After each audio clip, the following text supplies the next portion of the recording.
بسم اللہ الرحمن الرحیم۔ 1 منٹ میں پورے قرآن کی تلاوت کا ثواب۔ ابو سعید خدری رضی اللہ عنہ نے اپنے بھائی قتادہ بن نعمان رضی اللہ تعالیٰ عنہ کو ایک رات بار بار سورہ قل ھو اللہ احد پڑھتے دیکھا۔ صبح ہوئی تو انہوں نے نبی کریم صلی اللہ علیہ وسلم سے اس کا ذکر کیا۔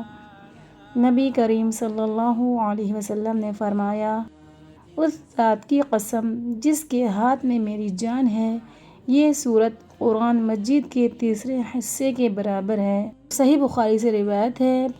5013 قل ھو اللہ احد اللہ الصمد لم یلد ولم یولد ولم یکن لہ کفوا احد۔